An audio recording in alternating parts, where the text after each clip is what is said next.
Mike Bobo meeting with the media today. I wanted to focus on one thing that he said that was extremely important, in my opinion. A lot of people talk about offense and this, that, and the other, and why don't you change? Here's the direct line I think that people need to keep in mind. The thing that my takeaway from today: I don't want to adapt so much that you lose your physicality. Physicality is a staple of what Kirby's done at Georgia. Bingo. I mean, like this is one of those things where if you can just run the ball, you wouldn't do anything else. That's hard to pull off. Like that's not just something you magically do. So you have to do other things as well. But I think for Georgia, they have a they have an advantage in that they can be more physical than, I don't know, 90% of the teams out there. I would say 100, but it depends on the day. Sometimes South Carolina or Kentucky, particularly somebody like Kentucky, can really be physical with you in a way maybe you didn't expect or whatever you want to call it. You have to always be ready in this league in particular for the physicality of the other team. You're going to have to match it. There's all sorts of stuff that that really matters. But if you get in there and you'll fight the whole time, you'll be in a much better position to win games. And like, I wouldn't say getting cute, but like changing who you are, that's just not going to work. Yeah, you have to evolve. You have to adapt. You have to be, you cannot, Mike was saying today that Georgia still, I mean, just coaches, he didn't specifically say Georgia, but he was saying, we run the same plays we did 25, 30 years ago. Well, yeah, because like, handing the ball off to the running back, there, like, what's really different about that? Like, you're pulling guard. I mean, they didn't pull guards in the 80s, or they didn't have traps. Robert Edwards was killing people on traps, Orlando Scary, guys like that Mike played with. You have to be who you are. Yeah, you have to adapt, but you have to be who you are and do what needs to be done in order to win. And for Georgia, that's being as physical as possible at all times. Okay? When you do that, you know, when you do that, things flow from that. The other team doesn't want to play you after a while. I've seen that a lot. Okay? I'm not going to name names on that front, but I've seen that a lot. Not Alabama. Like, they're always ready to party. But this is a situation where we're talking about a really physical sport. Okay, in basketball, you're not tackling someone to the ground. In in things other than wrestling, there's just not a more physical sport than football. There's just not. Now, you don't have a ball coming at you 90 miles an hour like in baseball, or 120, 130 miles an hour like in tennis, and you're not battling by yourself like in golf or tennis or gymnastics. But you got to be ready to fight, like physically fight. You have to be willing to do that. And if you're not mentally prepared and physically ready, you're not going to do it. You're not going to be where you need to be. Let me tell you where you need to be. You see over my left shoulder here, it's our friends at Autograph. It's what you already do as a fan. Okay. You're reading stuff on the internet, reading blogs, listening to podcasts, listening to people like me, watching breakdowns. It's all in one place, though, at Autograph, okay? Earning you rewards. I want you to click the link down below. You get it. You can get it on, your Apple phone, your iPhone. You can get it on iOS. You can get it on any Droid system. It's completely free and available on iOS and Android. It featuring the NBA, WNBA, Major League Baseball, NFL, fantasy football, and NCAA sports.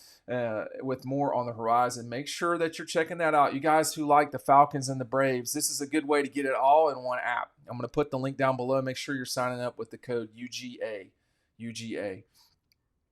I think for Georgia, like right now, when you consider where the Dogs are at with everything, like we're going to see if Jared Wilson is ready. I'm like not reporting, or I'm just speculating here. It's just a question. We're going to see if Jared Wilson is ready to play against Clemson in 3 weeks.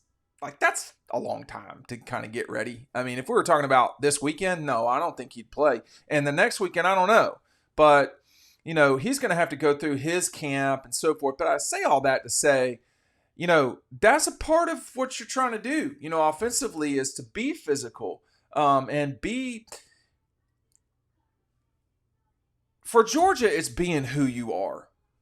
for this Georgia and for the Alabama that was with Kirby at the time, physicality is always the name of the game. Really great teams, great programs. Florida under Urban Meyer, that stretch there where they were so good. They were so good because they were physical. The Pouncey twins, etc. They had spikes. They just had guys who were ready to be physical with you. When you look at Georgia right now, that offensive line is ready to confront you.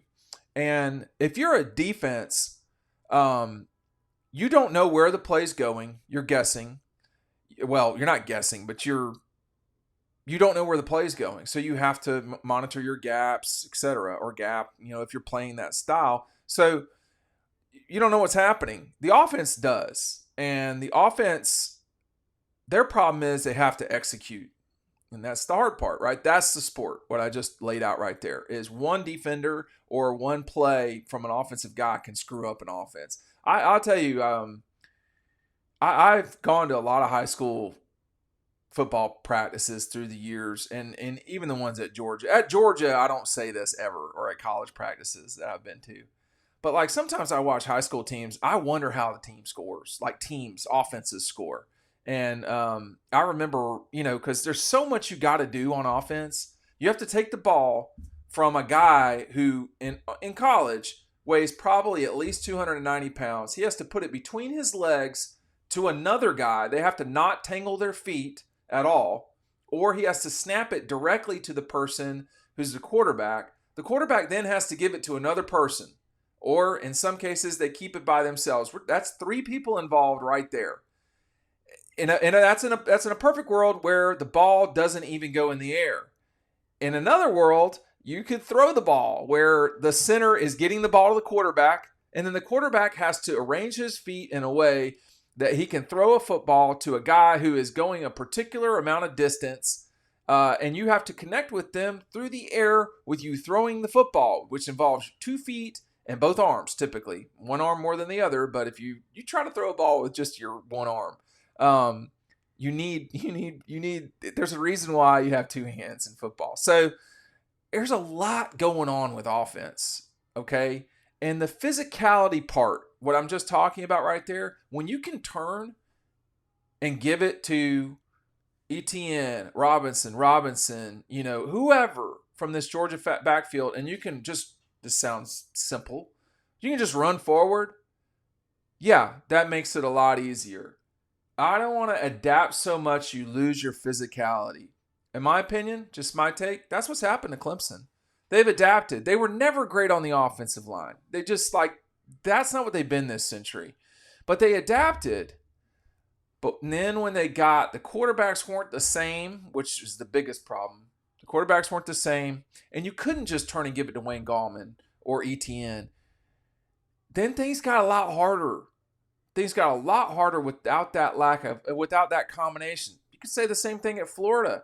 And when you don't have the offensive line that Georgia, Alabama, Ohio State, Texas, LSU, when you don't have offensive lines like those guys,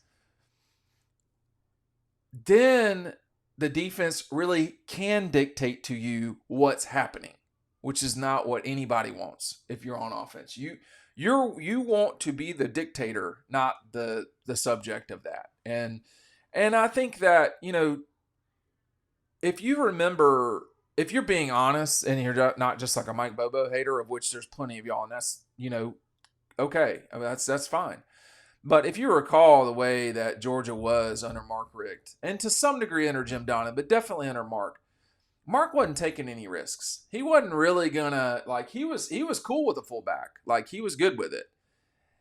No, but when Bobo got his guy, Matthew Stafford, and they kind of moved forward, they were flinging the ball all over the place. Joe Cox threw 5 touchdowns against Arkansas, if I'm not mistaken. It was the quarterback of the week nationally.